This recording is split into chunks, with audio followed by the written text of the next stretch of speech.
niyaya ang kanyang pinsan at new student na si Isabel na magbulakbol. Kaso lang, imbes na mag-cutting, nagpaiwan sila sa loob ng school. Kaya sigurado kami dito, baka mahuli tayo. Ay, ba't wala mga violation agad? Relax, Isabel. Diba sabi mo nga, bago mo lang? Diba, kailangan mo ng friends. Kapag nakita ka ng barkada ng game ka, sigurado pasok ka na.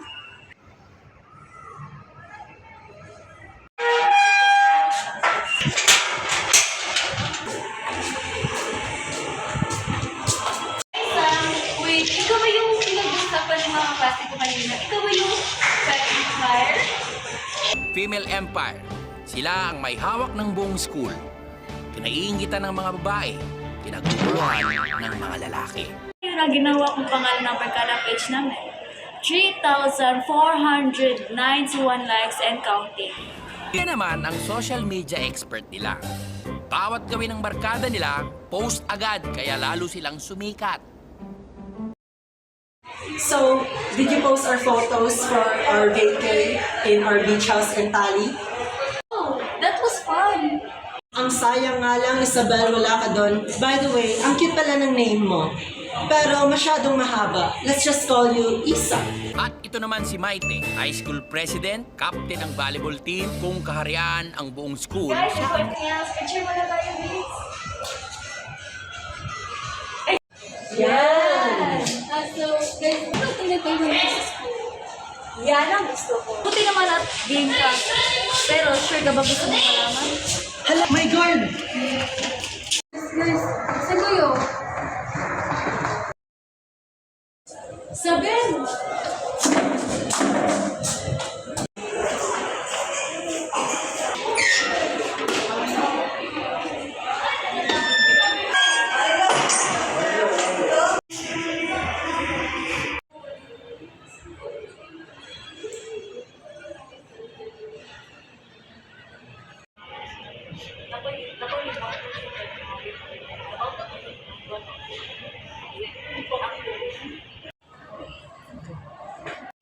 Wait, I have pa.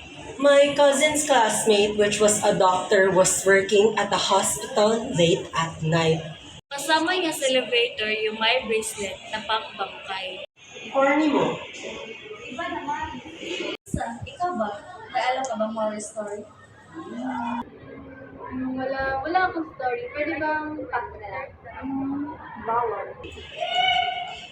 Well, you must have heard something. May kwento.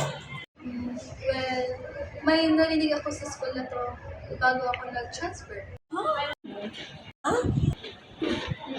Well, mismo sa school na to? Bagong tayo pa lang sa school na to, may mga estudyante na nagpiliwan para magtagal. Isa sa kanila si Dolores.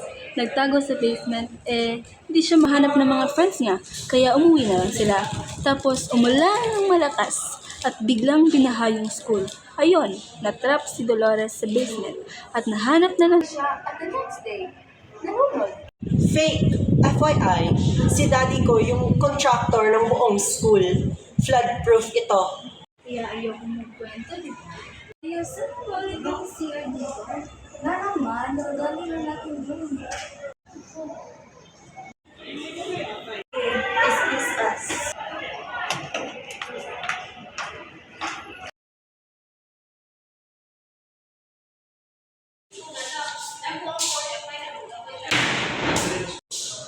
Isa, bilisan mo na dyan. Baka isipin nilang ayaw mo silang makasama. Pati ikaw, nakikisa na rin. Sorry na, gusto kasi mag-CR kanina pa Nagtitsyempo lang ako sa pagpapaalam.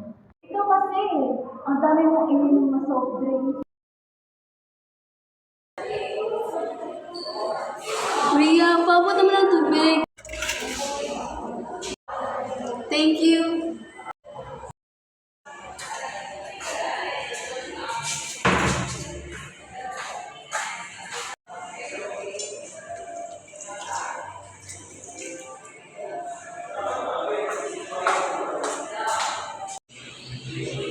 Wait, akala ko pa magdadali tayo ng cubicle. Huh? Tapos no? Ayun, nag-text na sila. Balik na tayo. Tara na.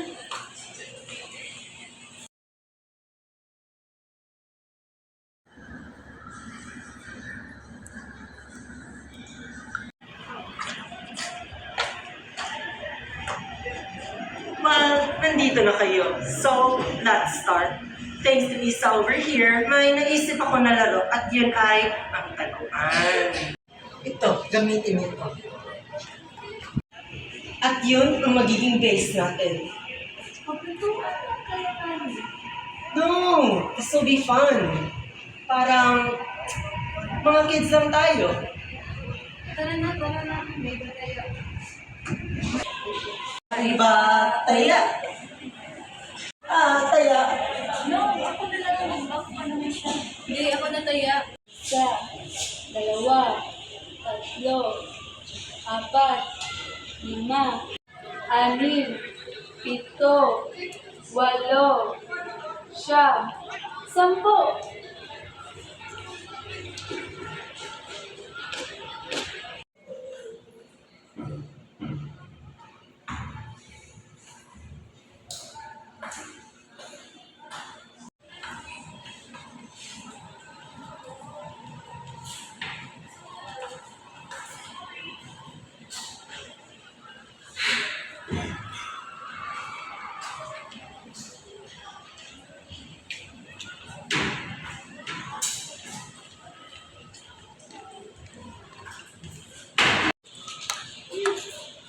Save! Hoy baka nagtatago lang kayo sa malayo. Hindi ha.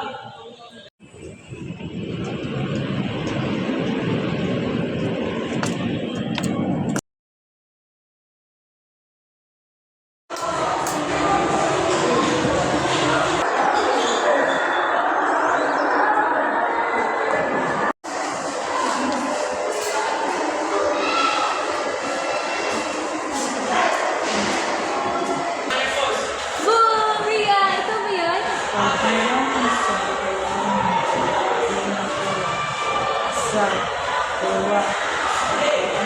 Isa? Isa.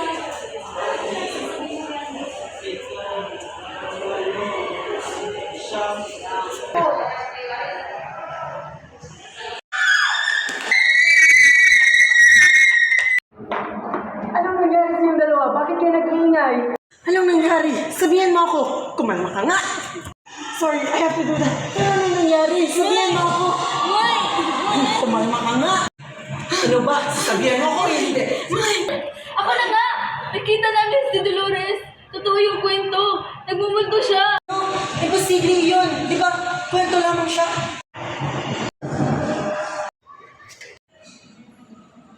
Guys, ba't may tubig?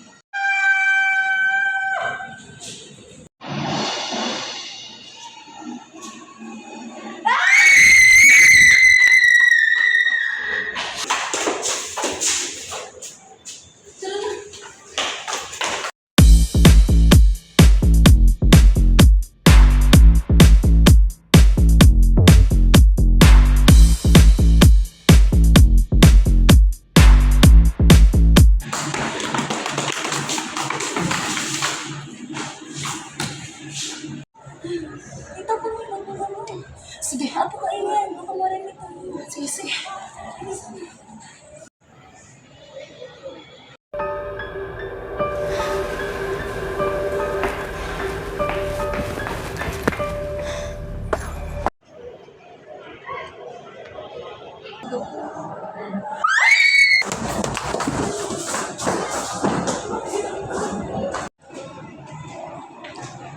Guys, balik kayo dito. Tulungan niyo ako. Hindi ko yung sasaktan. Kami makasiguro na hindi mo kami sasaktan. Guys, tara na! Teka lang. Bigyan